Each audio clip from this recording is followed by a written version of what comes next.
What up, everybody? Chef Brian Sow here, the internet's most passionate sandwich maker. And as you can tell, we are again not in my kitchen because, as mentioned last week, myself and my entire family have the vid. My wife and daughter are pretty much over it already. I just got over the worst parts. But because everyone is at home, I'm unable to bang around in my kitchen and scream on the top of my lungs, fit more shit into this sandwich. So I decided, let's do something different. Let's do a Pro Chef Reacts video. For those of you who are watching me for the first time, I am a professional chef with 17 years of experience. I've defeated Bobby Flay on the Food Network show, beat Bobby Flay. I run the kitchen of the world-renowned restaurant Beauty in Essex in New York City, as well as running many other restaurants throughout the span of my career. Shout out to my boy, Kathman Liu, on Instagram. He sent me this video from MaxTheMeatGuy, making the ultimate surf and turf sandwich. All the comments and opinions I'm about to say are of my own only. This is meant to be just for fun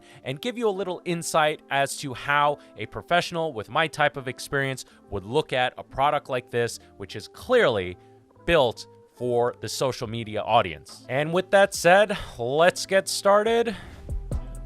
Okay, we're getting started pretty quickly here. Right away, the technique that he's doing is the drizzle on top of the product. Right away, I can tell you, I don't think that's enough sauce. Sure looks pretty though, but if I am just looking at it as is right now, not enough sauce. In fact, most of it is on the cutting board, not on the sandwich. But let's keep watching. That is a sandwich.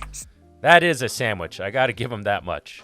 Start with crispy garlic. Okay, crispy garlic toast. I got to mention his knife skills. Very squared off, cut with a lot of precision. And you may be saying to yourself, well, Chef Brian, anyone can cut bread that nicely. You may be surprised. I remember one of my first jobs was working at a pastry factory. I had to cut brownies into these perfect squares. And it was a lot harder than you would imagine. So kudos to him on his knife skills. Bread is nicely toasted, and I'm glad to see that he's also putting sauce on the bottom slice of the bread. Again, it's drizzled. It looks nice. I still don't think it's enough, but let's keep watching. Garlic toast and okay, he put some arugula on there. I paused here on the steak, but he put some arugula. I like where this is going. Now that there's a steak, arugula is one of my favorite vegetables. It has this peppery finish, and I think it pairs very nicely with a heavy meat like a ribeye steak. whole ribeye. Okay, right here, that is fresh ground black pepper. Very nice choice. Fresh ground black pepper will always be superior to pre-ground black pepper, so I like what he's doing here. Also, he's using a hot cast iron skillet. I like this guy a lot. I like what this guy is doing. He's employing a lot of proper technique. From what I can tell already, he's either a super enthusiast or he could be pro. I wouldn't be surprised if he's pro, judging from the other stuff I saw previously. Let's keep going. Cooked to medium. Woo! So it's a little blurry where I paused it, but you can see that wonderful caramelization on that steak, and that is really easy to achieve on a really hot cast iron skillet, and I will tell you why. That is because the cast iron pan is so thick. It's also very heavy, but it's a great conductor of heat, and it heats very evenly. I don't know if you've seen before where you'll, like a cheap aluminum pan, where you'll literally see a ring of caramelization on the pan, literally right over where the heat source was. That is a display of a very inefficient transfer of heat, whereas something like a cast iron, the transfer of heat will be very even because it's heavy duty. It'll also, and thick, it'll retain its heat because every time you add something to a pan, it's actually cooling the pan down. And the more you add, the more it's cooling it down. And then that pan needs to catch up in the heat, which is why cast iron is the way you want to go with such a thick piece of meat like that, because that thick cut of meat, even if it were at room temperature, is going to significantly cool down that pan. So using that cast iron pan preheated is the way to go to make up for all of that. Rare. So you can see he's cutting it quite thick, which for me right off the bat, I would cut it a lot thinner for a sandwich application. Yes, a ribeye is a tender cut of meat, but it still can be a bit tough to bite into when it's a sandwich application. When you go to a steakhouse and you order a steak, basically you're always cutting bite-sized pieces, right? Because you're not taking these big chunks and taking a bite. Maybe you are. I know I do. But for a sandwich application, I would prefer that it was cut thinner. Herbaceous. Also, I can't tell because the steak's kind of covered up. It's looking a little bit medium well. You know, something like a ribeye actually can do okay going to a medium well territory because it has so much fat content. You know, a lot of people say, oh, it's criminal to cook that to anything beyond medium rare. That's not true. You can have a steak any way you want. In hospitality and in the food business, we're supposed to serve you the steak the way you want. We may judge you a little, but I personally think a medium well steak for a ribeye is not terrible. Not preferred, not terrible. Just and spicy. Okay, so he's got a blender. There's clearly some garlic there. There's a little red thing, so maybe that's a Thai bird chili along with some jalapenos. Jalapenos are typically a more mild chili, whereas something like a Thai bird chili is like a punch you in your face type of spice. Maybe it's a Serrano chili. Not completely sure. I can't tell from this video. Let's keep watching.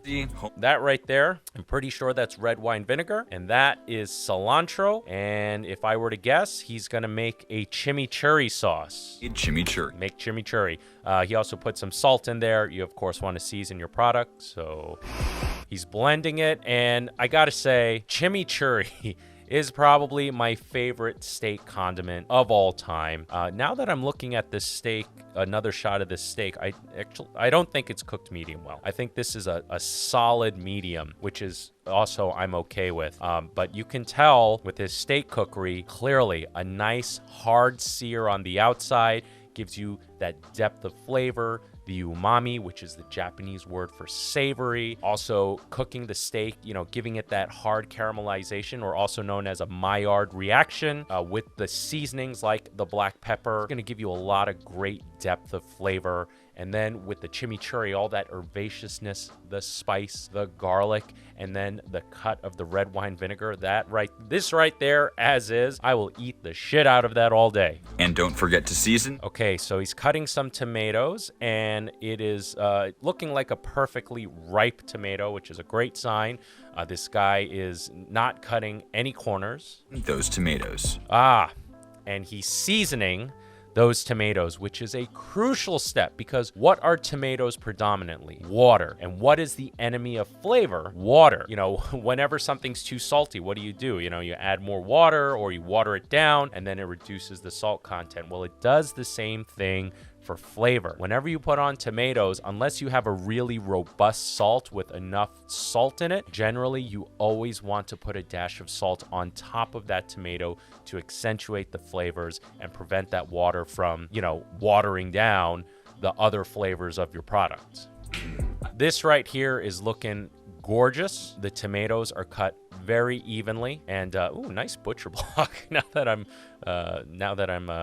I've noticed it. But yeah, very good knife skills. You know, again, I mentioned the bread is cut very evenly, squared off nicely, and his tomatoes are cut to an even thickness. These are things that you pay, and his steak too. While I would have cut it thinner for a sandwich application, I do believe that his knife skills on how he cut this steak is perfect, in the sense that they're all even.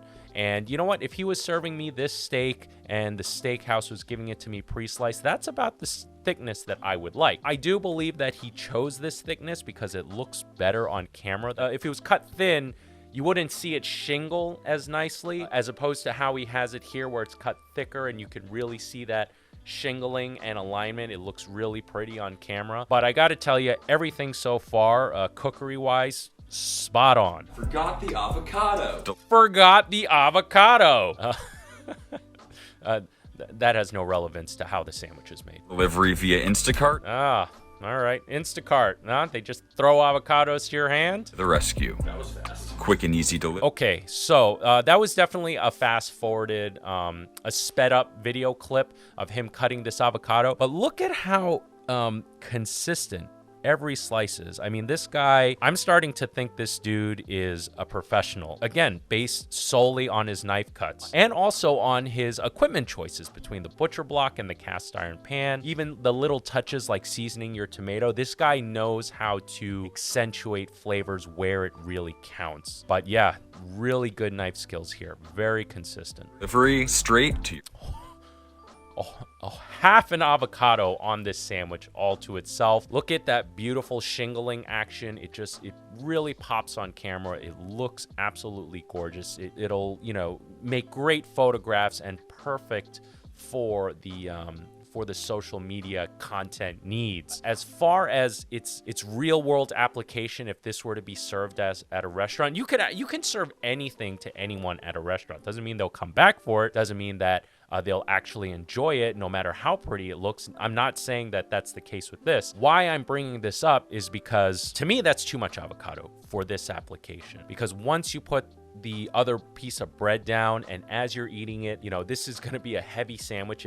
Just where it is now, it looks like a heavy sandwich. As you handle the sandwich, you're gripping the bread, and as you're trying to eat it, remember, this steak is cut thicker and you're going to try to bite through that. The more you struggle and work it, the more you're going to clamp down on this bread, the more you're going to squash out that avocado. At least that's my prediction. Let's see if he actually bites into it later and we can actually see for ourselves if that's true or not. Fresh. Okay, so lobster, took off the claws. Okay, took off the tail. All right, nothing really special happened there.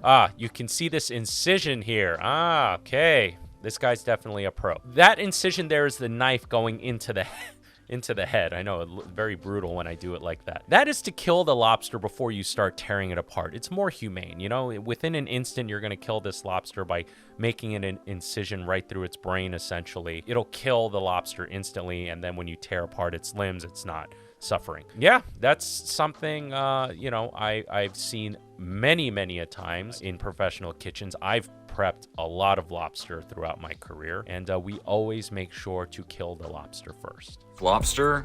So he's got the tail, took off the shell, except for the very end, that fin part, and he is going to do what's called standard breading procedure. And what that is taking your product, whether it's a vegetable or a protein, whatever you're trying to fry, typically you want to dredge it in flour. Basically, you're drying off the product. So something like a lobster tail that has a lot of moisture, if you were to put it into the egg immediately, bypassing the flour, the egg won't catch onto the lobster as efficiently or as well. So when you dry it off or dredge it in flour, it can be plain flour, seasoned flour, it doesn't matter. The whole point is you're drying off the product. The egg has a much easier time connecting itself onto that product, giving you a much more consistent coat throughout whatever you're trying to deep fry and bread and deep fry. So he's got the flour, he's going to go into the egg, and then he should be going into the breadcrumb of his choice. Batter.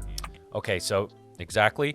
Went into egg, and he's going into what's called Japanese panko breadcrumb versus, in the West, we just have regular breadcrumb, or what I think most of us know is Italian style breadcrumb. Basically, it's old bread that's been ground up very fine. And then Italian style, you season it with like garlic powder, onion powder, and oregano and a bunch of stuff. But regardless, these two breadcrumbs are very, very different. I would say Japanese panko visually looks better. It has all these peaks and valleys and little spikes. It's got more of a literal, sharper texture. It's also more neutral in flavor, whereas breadcrumb, because it's bread that's, been dried out and ground up, when you fry that, it gets very dark. Not to say panko doesn't, but, it's easier to get a darker color, in my opinion, of a Western style fine ground breadcrumb because it's made of old bread, but it gives you this unbelievable toasted nutty aroma that Japanese breadcrumb simply does not have as much of. However, because Japanese breadcrumb is more neutral, it lets the flavor of the actual product itself kind of stand out more. Both are great. Just depends kind of what you want. And fry. Okay, and fry. So he's frying this thing, obviously, but I don't know if you noticed, but he swirled the product in the oil before. Hang on, let's look. Parmesan. All right, we didn't see it, but he swirled it around first, and that is that is really good fry cookery, because if he were to just drop it into the oil, it would sink straight to the bottom, which we don't want, because it can go to the bottom and then it can stick. And when it sticks and you try to pick it up, part that is stuck to the bottom could rip off and then leaves you with essentially like a bald spot on your fried product, which you do not want. So by swirling the lobster tail first before letting go, what that allows to happen is it kind of floats in the oil first, then the cooking of the actual breadcrumb and egg and flour and the protein product all starts to happen. It emits water vapor because it's being heated up and it's cooking out, but that also causes the product to float. If this was a much taller pot and he were to just dunk it in, because it was so tall, cooking process causing the water vapor to release will cause the product to float up before it reached the bottom. This is a very small pot that he's frying in. By swirling it around, he's allowing that water vapor to cook out of the product. Then it'll float and he can let go and it won't go to the bottom and stick. Pillow for the lobster. Parmesan pillow. I can't rewind a little bit to check this out again because it's on Instagram, but I can tell right away that he used what's called a microplane to shave his cheese. Let me see if I have one. This bad boy right here, this is called a microplane, and I don't know if you can see it, but it's got these really small teeth, and this gives you really small, thin pieces of Parmesan or whatever cheese that you're trying to grate. This is great for zesting lemons and limes as well. It just gives you really fine shavings that are super thin and lightweight versus something like a ground Parmesan. Like the perfect example would be the pre-ground Parmesan you get in the jar. That is a completely different textural component. Tastes the same, works differently. I think visually using a microplane to shave your product always looks better. So this guy's, he's got the gear. I mean, he's got the torch, which I'm not sure if it's necessary to torch the Parmesan in this case. Nothing wrong with it either, but this guy's got all the pro gear, man. Not to say having a zester automatically makes you a pro, but let's go on. Lobster, finish. He's putting on a whole fried lobster onto this sandwich with the tail. It looks beautiful, no denying that. I don't think this is going to be a very pleasant experience to eat. I don't have it in front of me, so I can't say for sure, but just judging based on the amount of sandwiches I've made in my career, this is a very pretty sandwich, but I guarantee you, you're going to put that top slice of bread on, you're going to squash it down, and all that avocado is going to flow out. It's going to be pretty hard to bite into that lobster tail like that in a sandwich format. I do think a fried lobster tail looks prettier, but I don't think it's the best application for this sandwich. I definitely think, you know, a poached lobster tail would have worked a lot better, that you slice thinly, but I don't think it would have had the same visual effect as this does. He's drizzling more sauce on there, which I, mentioned earlier. I would like more sauce, so I'm glad to see he's drizzling on more sauce. With more citrus. By drizzling the sauce on the top to finish, it definitely looks a lot better, because not only does it get on top of the product, and now you can see all the zigzags. You can tell this is a sexy food shot right here, because he's got the other slice of bread to the side to film this video, because if you were to put the bread on top, it would cover all that beautiful zigzag action with the sauce. This, for me, I would have gone heavier on the bottom slice of bread, slop that sauce on. Keep in mind, my preference for sandwiches is always to go a little more sauce heavy. With that said, I do think he could have put more sauce on the bottom of the bread and then drizzled on the top, which he did for decorative reasons. Even with the amount he drizzled on the bottom and on the top, I do think it could have used more sauce, personally. It's cream sauce. Okay, I managed to pause it right before he's about to squash down. But again, he's got his sexy B-roll shots. He's about to top the bread. And, I hope you guys don't get the impression that I'm shitting on this guy, because on my show, I do the same exact thing. I take B-roll of the sandwich open, but also closed as well. So let's see when he bites into the sandwich or cuts into it, if the product inside just kind of starts to squash out. I'm 99% sure half of that avocado is just going to come flowing out the sides. Not so much the steak or the lobster, because a lobster's fried. It's got all this, pointy breadcrumb on. That's actually going to grip onto the bottom bread, and it's not going to move that much. The steak won't slide out as much because it's got that bed of arugula, and that's kind of gripping it on there. The tomatoes may squeeze out as well. Let's see if I'm right. Now that is... Oh! So you can see right here, it didn't quite fall out, but you can see you see the distance between that slice of avocado and this one, how far it's come. Once he started cutting, putting that top slice down, started cutting into it, the avocado just kind of came out the sides. Again, this is a very visually beautiful sandwich, and I guarantee you it's going to taste delicious as well. As far as a real world application, if you were to serve this day in and day out, I do think it would be super, super messy. Unless this sandwich was wrapped up in paper where it kind of held the sandwich together. So even when you cut it, because if you think about it, when you go to any reputable sandwich spot, they always wrap it, and that wrapping kind of holds the sandwich together. They cut it and then they wrap it again, right? He doesn't have that benefit in this scenario.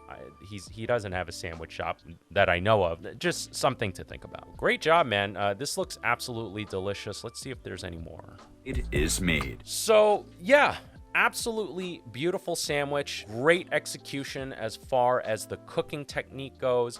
10 out of 10 as far as presentation, 10 out of 10 as far as technique goes. If you were to present this to me, I'm predicting, again, I don't have the sandwich here, but I'm predicting I would give this about a 7 out of 10 flavor-wise, not because it's not good enough, but because, again, I do feel the steak should have been cut thinner. The lobster preparation should have been done differently, that there should have been more sauce. These are nitpicky things, though. Something like this, if this guy has a restaurant, or like something, someone like myself who's going to have a sandwich shop, something like this is really, Instagram worthy or social media worthy. And I mean, let's look at this guy's profile. First of all, this guy has over 150,000 likes on this video. Okay, that is 154,100 more likes than I get on one of my videos and or photos that I post on Instagram. This guy has MaxTheMeatGuy. Let's go to your profile if it ever loads. It doesn't need to load. This guy's got almost 600K followers, so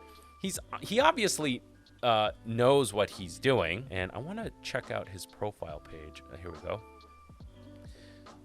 I mean, this guy is clearly a pro, and if he's not a pro, then I'd be shocked. If you like this video and want to support me further, be sure to check out my Patreon page, link in the description below. There you'll get exclusive perks, and every bit of your contribution will go straight back to this show to make more awesome content. If you want to see more Pro Chef React videos, let me know in the comments below. Send me links to videos you'd like me to react to, because this was actually a lot of fun. Until next time, I am Chef Brian Tsao, not your typical chef, and I'll see you really soon.